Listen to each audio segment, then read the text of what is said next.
I need you at the demand of the day. I need you at the demand of Come on. Joanne, Manny here. Joanne, are you still in bed at this hour? Oh, yes, Mother, I am, and I was asleep. Why? I was in the tower last night and ended up bringing back, four of my colleagues here for an orgy. Joanne. Mother, for God's sake, it was a case of peritonitis. Relieving someone of their appendix at 4 in the morning somewhat upsets the sleep pattern. Now you sound just like your father. Oh, here's the Omani. I wish to God he'd get out from under my feet. He's footering around up there like a... Is he still using his new bolt tool? Oh, his new office, you mean? Oh, yes, as if this house wasn't big enough already. I offered him the room above the garage to turn into a den. Look, it doesn't make much sense when the two of you are rattling around in a house the size of a small stately home. A total extravagance, and I've told him so. When does he come home for lunch? Not a bit of it. I've got used to that now. It's like when he was still working. I have my days to myself again. What is he at? It's already 10 o'clock and he's usually up and away by 9:30. Oh, what were you ringing me for anyway? Listen, I have to go. He's coming down. I'll ring you later.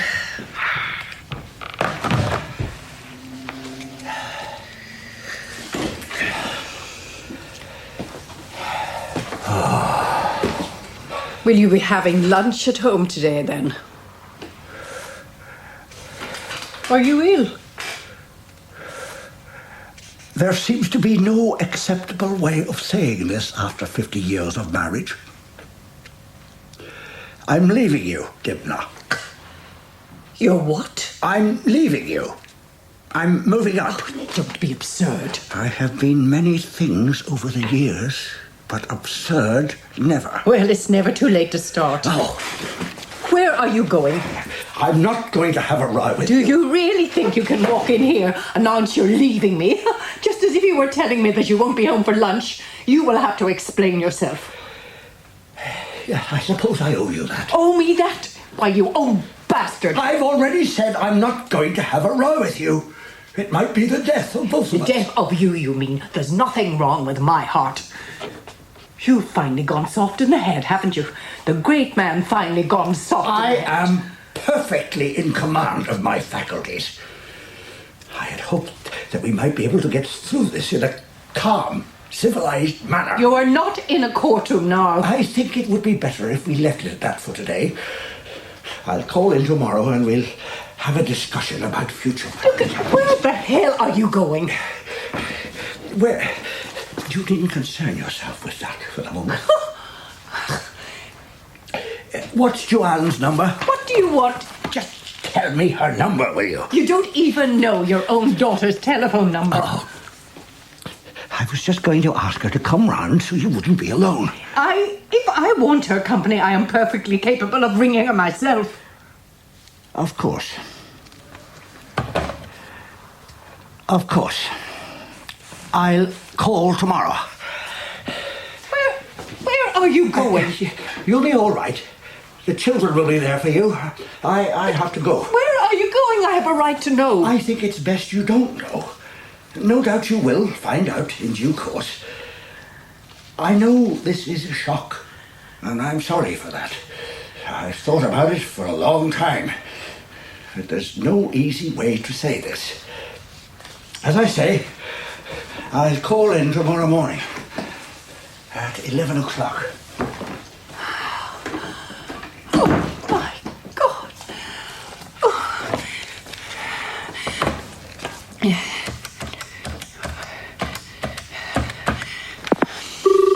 Oh, come on.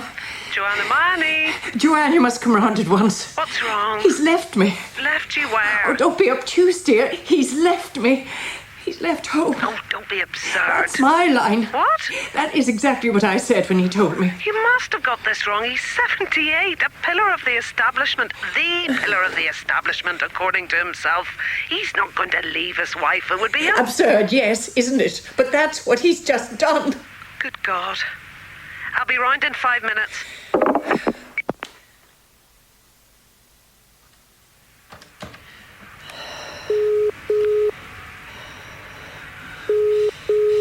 Yes? Diarmuid, is that you? Mother, I knew I shouldn't have given you this number. This isn't a good time. I'm due in court in a few minutes. I'm sorry, dear, but it's an emergency. The O'Mahony? Yes, Diarmuid, darling, prepare yourself for a shock. What? Your father has left me. He's dead? No, he's very much alive and has just packed his bags and left home. You're kidding. Really, Diarmuid, I'm not usually given to kidding, am I? What was the row about? There was no row, not really. Oh, look, Mother, with respect, you and the O'Mahony have barely exchanged a civil word for the last half-century. Typical of you, Diarmuid, you're so like him. Hello, are you still there? Look, I'm sure you've just got hold of the wrong end of the stick, and he'll turn up at tea time per usual, and now I really do have to go. I'll ring you later when I can. Are you all right?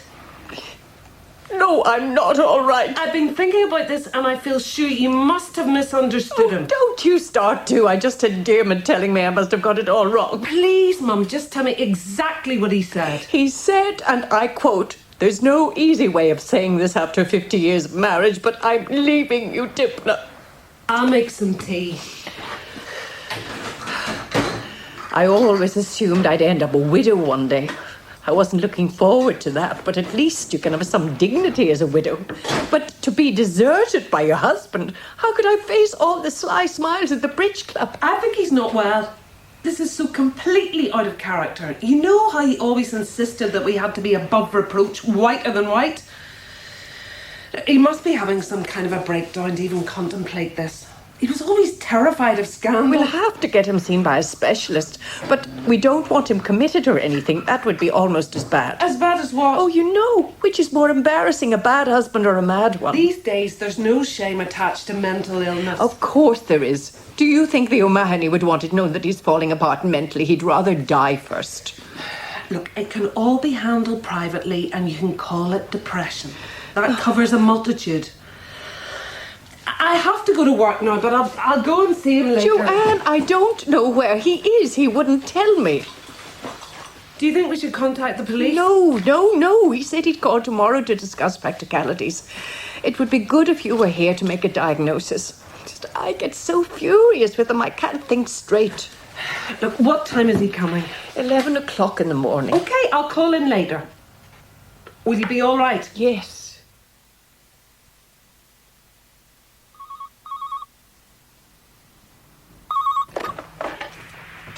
Marion, John.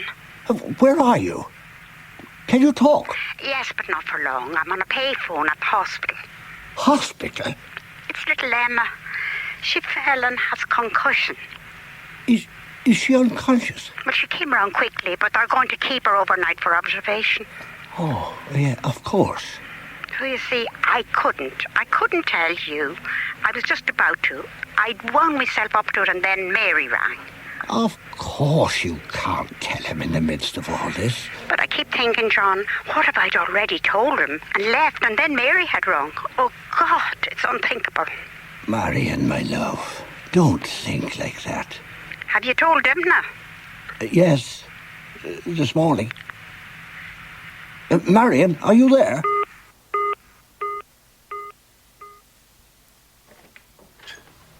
It's me, Diarmuid. Diarmuid. Why are you sitting in the dark? Let me turn on the light. No, don't. It's not dark, not yet. I've never watched it before. Watched what? How day becomes night. It's not just the light going, it's colour too. Things gradually lose their definition. They're just shapes. Soft, dark shapes. I never noticed before. He hasn't come back then? No. I didn't expect him to. He said he'd call in tomorrow to discuss practicalities. I don't like the sound of that. What do you mean? We need to play for time. He'll run out of steam pretty quickly at his age, or even... Well, we don't want to think that way. Diarmuid, what are you talking about? I mean, we've got to stop him marrying her. Marrying? Just pay out plenty of line and then reel him in gently when the novelty wears off, or he copes. You think he's got a woman? It happens all the time. A last grasp at life. Oh, my sex. God, you can't be serious. Don't be too hard on him. Some young floozy has set her cap at him. It's his money she's after. So, as I say, we play for time. Stop this, Diarmuid. I'm not one of your clients, and this is your father you're talking about, the O'Mahony. So? He would never go off with some young floozy, as you so elegantly put it. He's going senile, Diarmuid. That's why he's behaving so strangely. There's been absolutely no mention of another woman. It's a preposterous thing to suggest. The O'Mahony. Senile. Oh, that actually bothers you more than the idea of him making a fool of himself with some woman. I'm going to turn on the light. Oh, must you? That's better. Where is he now? He's got himself a little bolt hole. He's been using it as a kind of office for some time now. That's where he is, I'm sure. So he's been renting someplace? A flat or something? I don't imagine it's a flat. It's just a... This doesn't sound like a man who's going senile to me. Oh, that's enough, Diarmuid. You haven't seen enough of your father this last while to know what state of mind he's in. Would you like me to stay the night? No, thank you. That won't be necessary. But I want you and Joanne at my side when he comes here tomorrow. Oh, tomorrow morning? I don't ask you for much, Diarmuid, but this is a family crisis. Yes, okay. I suppose I better see for myself what's going on. I'm off then. Do you want the TV on? No. Why? It's just the house is so silent. It's been a silent house since you and Joanne left home. But he always filled it. You know, his presence. I let myself out. Here, Marion. Drink. It'll perk you up. Oh, thanks. Oh, please, Hugh, no TV. I want to talk to you. Marion, it's been a ghastly day. We're both exhausted. Do you think I should ring Mary again, just to... No, leave her be. Emma's going to be fine. It's just a routine thing, this keeping her in overnight. Yeah, I'm sure you're right. So can I, Please, Hugh, we need to talk. This isn't the time, Marion, after the day we've had. Let's sleep on it, whatever it is, and talk tomorrow. I want to leave you and go and live with John O'Mahony. I see.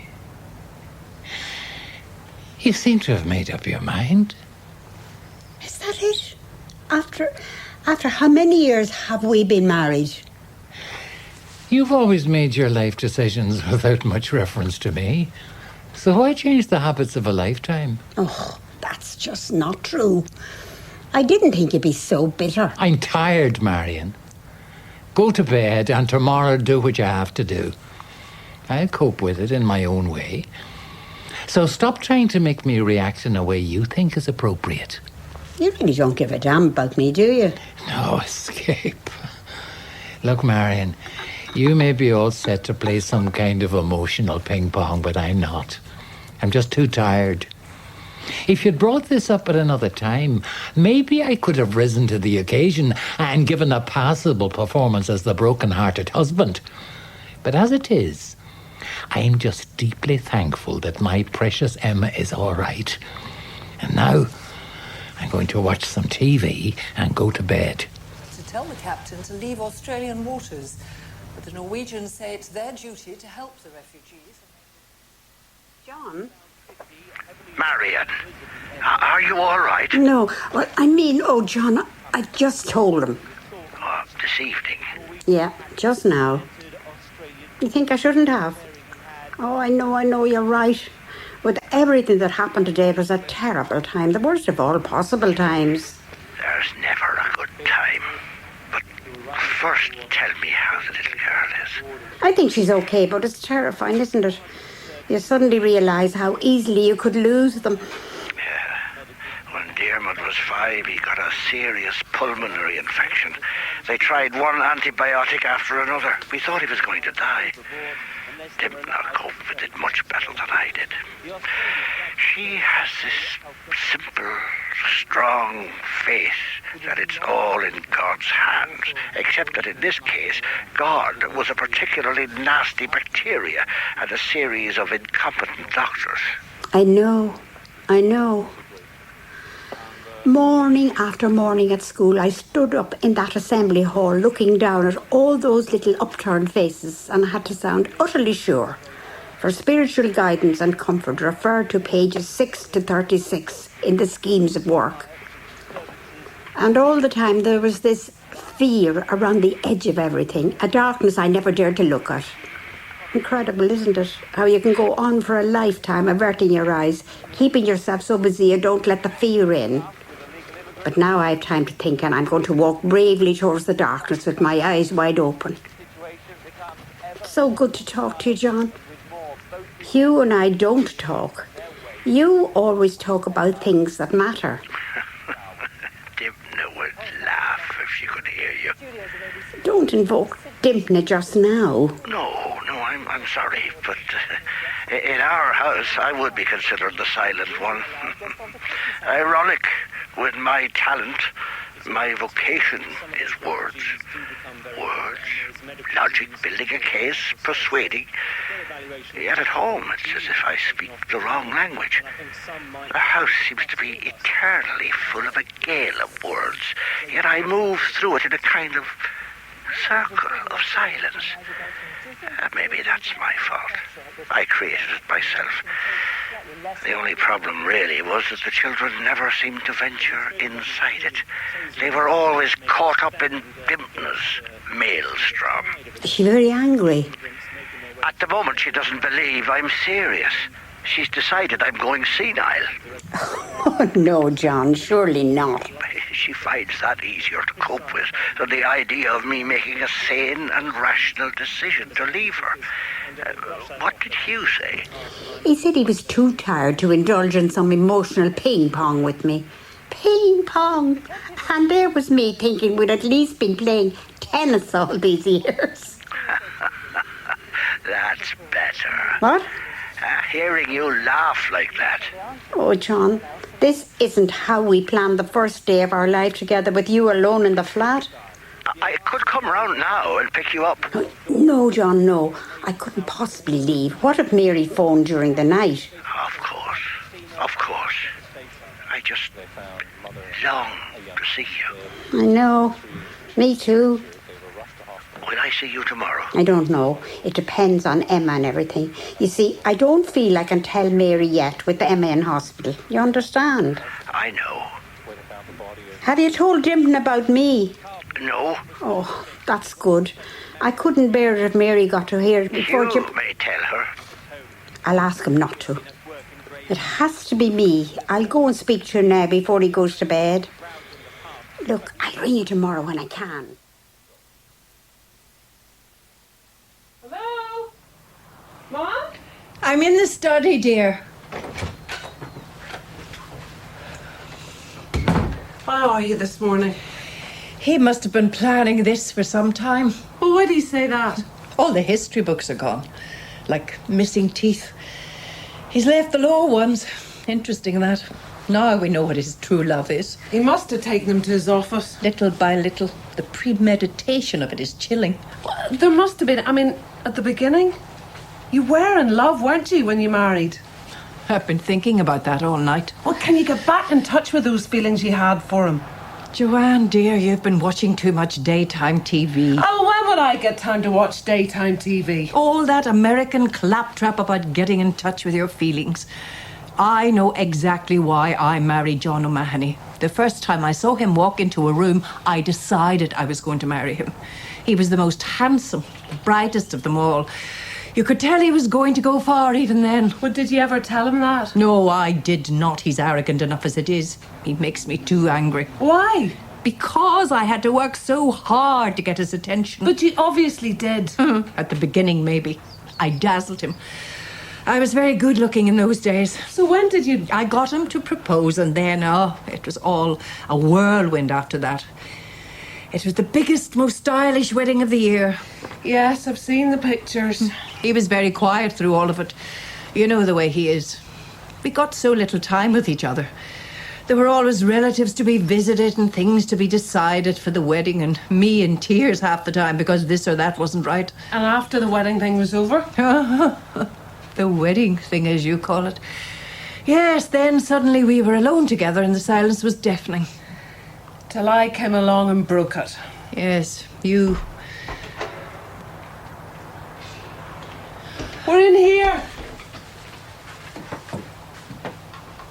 Hello, Joanne.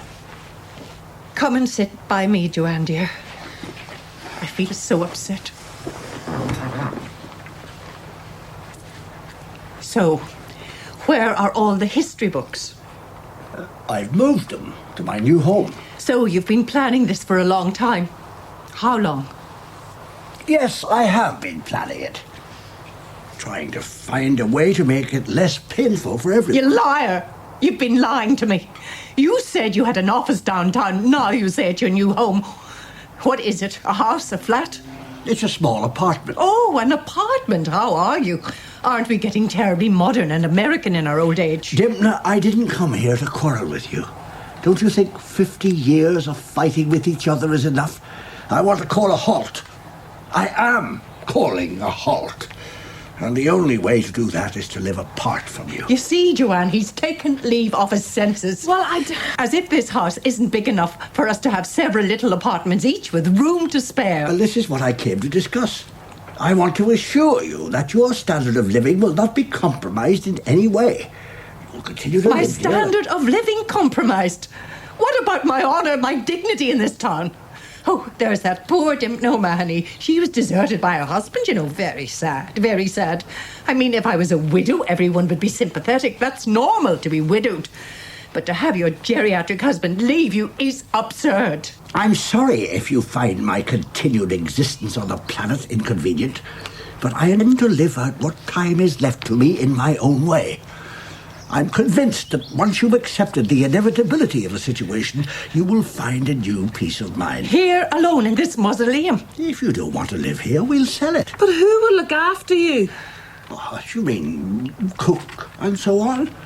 Well, I'll get someone if I feel the need. Feel the need? You'll feel the need, all right. You haven't so much as boiled a kettle since we were married. You take everything I do completely for granted. Oh, good. Here's Diarmuid. He'll talk some sense into you. Oh, Diarmuid, love. Thank you for coming. Oh, my children are such a comfort to me. Hello, Dad. Diarmuid? So, have you sorted things out? No, we haven't. Diarmuid, your father is determined to shame himself and all of us by insisting on living on his own in some apartment. You've bought an apartment? No. I'm renting. And are you planning to live alone in this apartment? Can we deduce from your silence that you are not going to be alone? Diarmuid, I don't think I'm that... not at liberty to outline my plans any further at this stage. For God's sake, listen to him. We are your family, your wife and children. Why can't you talk like a husband and father instead of a bloody magistrate? Yes, I'm sorry, but however I express it, I can't tell you any more at present. Dad, all this... Look, would you talk to a colleague of mine? Joanne, I told you I'm perfectly sane and sensible. There's absolutely no need for... So you have another woman? Oh, my God. I think you owe it to Mum to name your mistress. I am living alone in the apartment at present, and I will inform you if the situation changes. So what does that mean? You've taken to curb crawling on the lookout for some floozy you can take home? You have definitely lost your marbles. What I came here to say, and I now repeat it for your benefit, Diarmuid, is that your mother can continue to live here for the rest of her life with the same income as she's used to. Are you going to sue for divorce? Diarmuid, that's enough. How can you even voice such an idea? The last thing I want to be is involved in a grubby divorce case during the final years of my life. Surely we can all agree, quietly, privately, between us, to find a civilized way for your mother and I to live apart. But this other woman no doubt has her eye on your money. Of course she hasn't. So there is a she. Who? Who is she? I have to go now. Who is she? Mum, please calm down. This is very bad for you. I'll be in contact. And where can we contact you? How could he? How could he bring shame on us all like this? Oh, it's absurd. It's obscene in a man of 78. At least he's not talking about divorce or marrying this one, whoever she is. Marrying? Oh, look, no more, Diarmuid. You shouldn't have said that about divorce. It's unthinkable. I had to find out his intentions. Don't you realise if he marries her, she stands to inherit a share of the money when he dies? You think some fortune hunter has got hold of him? It happens all the time, Mum, although they usually go for widowers. Surely he wouldn't be such a fool. It's nauseating. The first thing we have to do is find out who she is. We need to know who we're dealing with. Did the hospital say anything about keeping her quiet? No, they just said to keep an eye on her.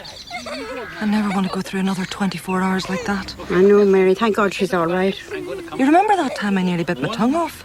That must have been a real panic for you and Dad. Your tongue? Remember?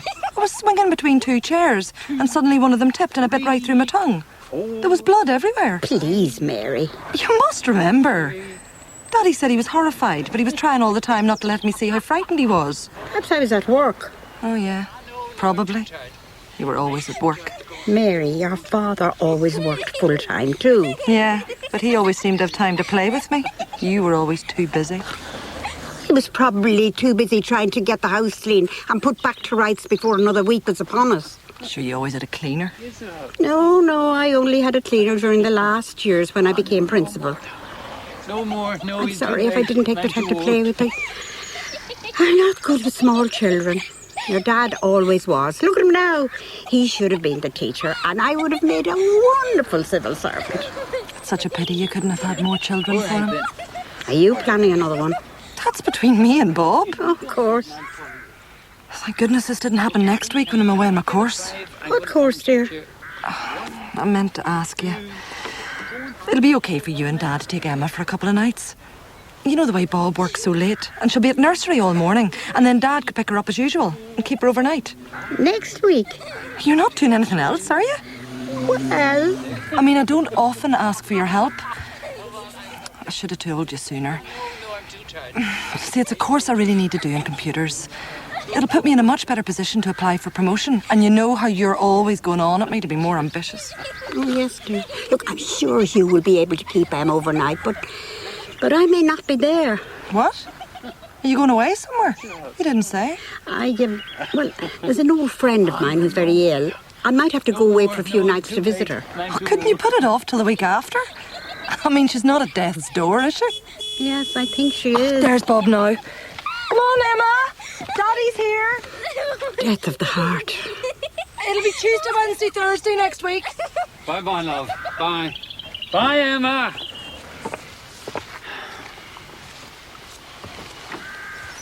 You didn't tell her then? I almost did, and then I lost my nerve. I'm so afraid she'll never forgive me. She's always been closer to you, and if I do this, she might just cut me out of her life. She won't do that, Marion. You're her mother. I know you spark off each other all the time, but that's just because you're so alike. You actually want me to go, don't you? So you'll have her all to yourself. There's something I should have told you long ago. I'd hoped I'd never have to, but now, well, years ago, I fell in love with another woman, and I had an affair which lasted almost 2 years. I wanted to leave and be with her, but I couldn't face leaving Mary. She was only 6 or 7 at the time. I eventually found the courage to finish it. For Mary's sake. Well, if it had been just me and you, yes, I would have left. But once you have a child with someone, it's all indivisible, isn't it? You were Mary's mother, and we were both vital to her. I couldn't shatter all that. So you want me to give up the love of my life for Mary's sake Is that what you're telling me? No, I'm saying the opposite. I denied my feelings for her sake, but she was a child then. Now she's grown up with a family of her own. You should leave, Marion. You should follow your heart. Oh, yeah, I see it now. You want to reclaim the moral high ground, finally. You fell in love, but chose to stay for Mary's sake, and now you're encouraging me to walk out. Oh, for God's sake, I thought that's what you wanted to do.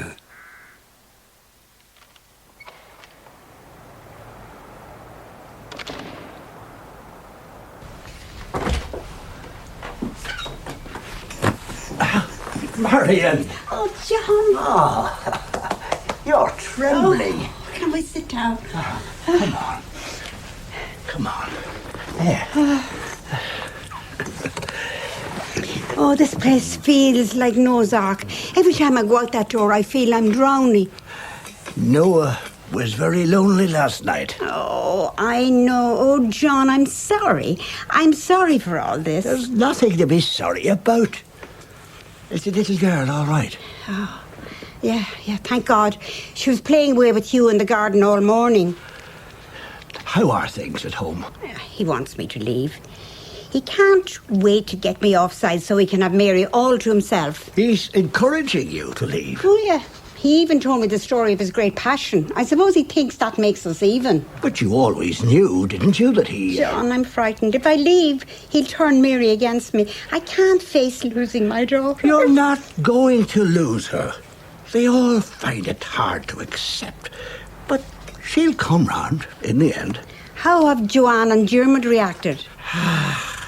Joanne's gone stony on me. She's very like me. Keeps it all bottled up. I'm afraid she's a profoundly lonely person. I only wish she could meet a decent man to share her life with. Has she definitely finished with that? Oh, he's moved away, wife and kids in tow. Everyone could see he was never going to leave his wife. Oh, poor Joanne. What about Diarmuid? Well, he sees very little of his kids now that his wife has a new partner. It's hard for Dympna. She should be presiding over a tribe of grandchildren. I meant, how has Diarmuid reacted to your moving out? It sounds hard, but I think his main worry is that his inheritance will be affected if I marry again. He can hardly get morally indignant since he himself left his wife and 2 small children. Can you stay tonight? I can't, John. Not until I've told Mary. If I move out now, he'll tell her, and I know just the kind of spin he'll put on it all. Oh, what if she never forgives me? She's very stubborn, very spoiled, really. She might stop me seeing Emma. Now, you're tired and overwrought. Everything will seem clearer when you've had a sleep. I'll tell her soon. I promise. I promise, John.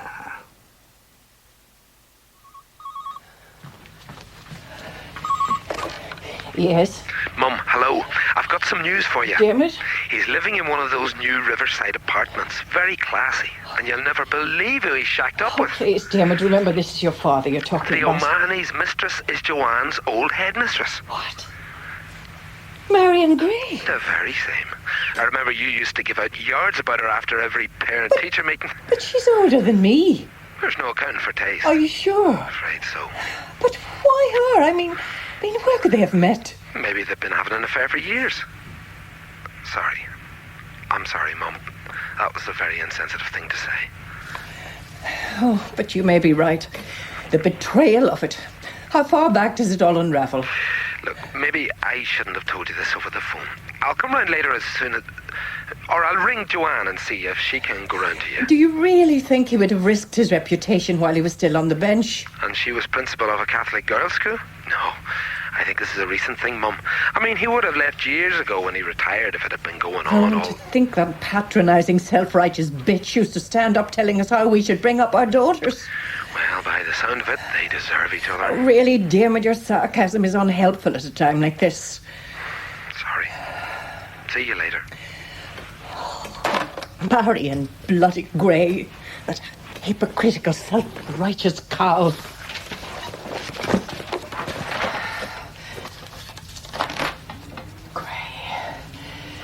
Gray.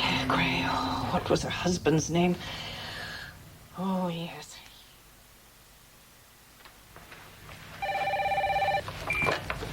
Hello? Who's this? I'm sorry, who are you looking for? Is that Grace? Yes, and may I ask who's speaking, please? This is Mrs. Dympna O'Mahony. Is Mr. Gray in? My father's just having a nap. Perhaps I can help you. And where's your mother? She's out. I bet she is. I beg your pardon? Do you know where your mother is right now? Mrs. O... She's with my husband in a little love nest downtown. They've set up home together in one of those lovely new apartments on the river. Who was it? Is there something wrong? Emma? No, Emma's fine. Dad, that was a Mrs. Dympna O'Mahony. Oh, God. You know? What did she tell you?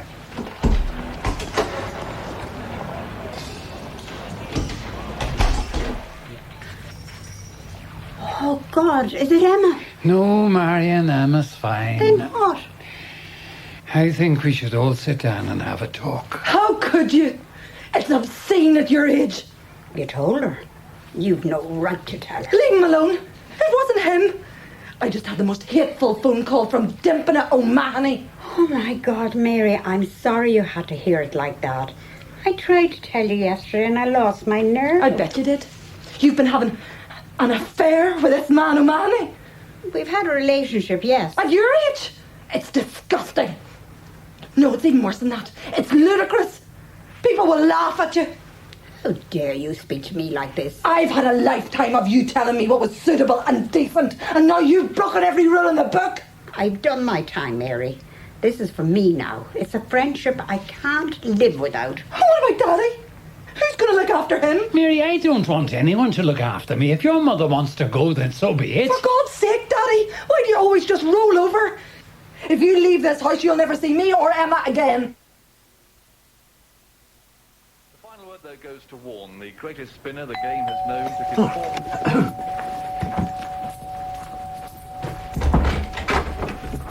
his Joanne, Hello, Dad. how did you know where... Oh, Dermot and his cronies find easily enough. Yes. Yes, of course. Come in. Is there, is she... No. I'm alone. Lovely view. Yes. I've even seen a few seals.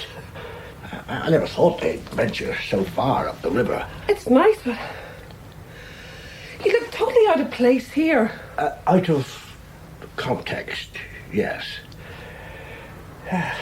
You spend a lifetime creating a context for yourself. Job, family, house, books. And then, what do you do when you get to my age, Joanne, and you can't face dying in that context? With us? You can't face dying with us. It sounds awful when you put it like that. Well, it is pretty awful, isn't it? The patriarch deserts the tribe. The patriarch, yes. It's damn lonely being a patriarch, Joanne. You were always so unapproachable. Even when we were small. You're always in your study and the door was closed. Mum used to shush us continually and send us outside so we wouldn't disturb the O'Mahony. I know you all call me that. Oh, I didn't mind it in chambers. It gave me a certain chieftain status, which wasn't unpleasant. But then to find your wife, your family, and even your children using this faintly derisory title, well, then you long to hear your own name returned to you. I hated Dympna for bringing it into our home, and especially for teaching it to you and Diarmuid. He used it as a weapon. I didn't realise you hated her. I don't hate her, Joanne.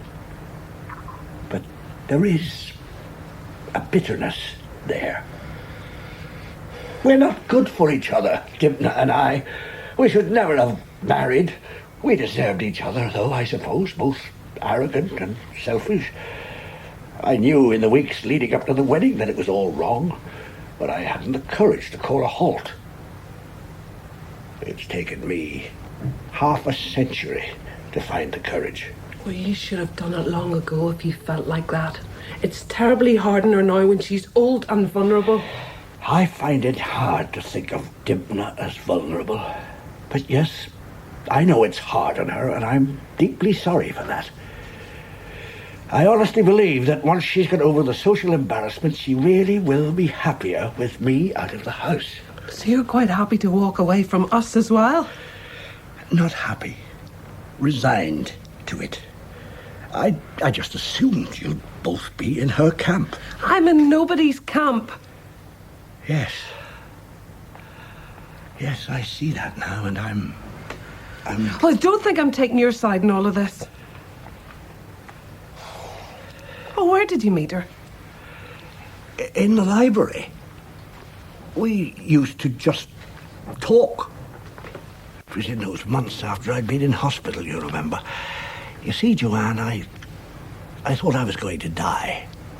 I lay there and reviewed my life and was filled with such a longing for something or someone I'd missed along the way. So maybe there was an openness in me when I met Marion, which made it possible for our friendship to flourish. I found someone to love and who loves me. It's all so startlingly simple and utterly unexpected at this stage in my life. I have to grasp this happiness before it's too late. Yes, you should. You're not condemning me. Who am I to condemn anyone? Well, I would gladly have broken up David's marriage to have him. Please don't tell Mum any of this. I can't bear it when she starts on about how I should be married long ago. You see, you finding someone so late, it's given me hope too, you know. But it's not too late for me. Oh, my love. I know there'll be someone for you. I should go now.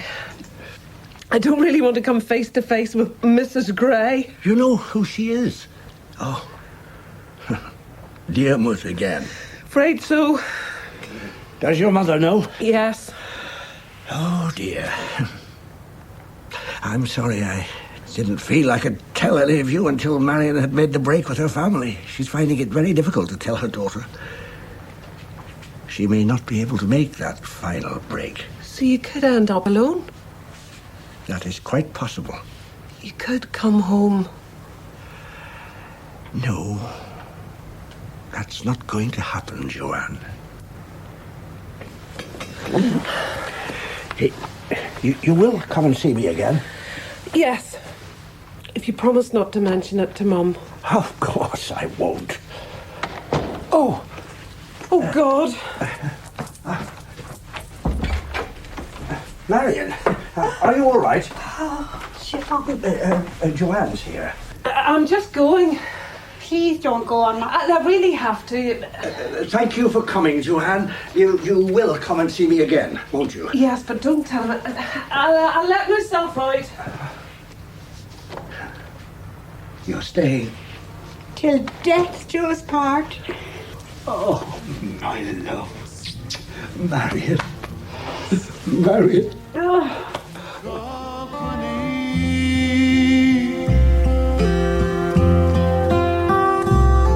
Why don't you come and ease your mind with me? That was The Dimming of the Day by Jane Cassidy. John O'Mahony was played by James Ellis, Marion Gray by Laurie Morton, Dympna O'Mahony by Stella McCusker, Hugh Gray was David Kelly, Joanne O'Mahony was Julia Dearden, Diarmuid O'Mahony was Tim Loane, and Mary Gray was Laura Hughes. The play was directed in Belfast by Pam Brighton. I need you.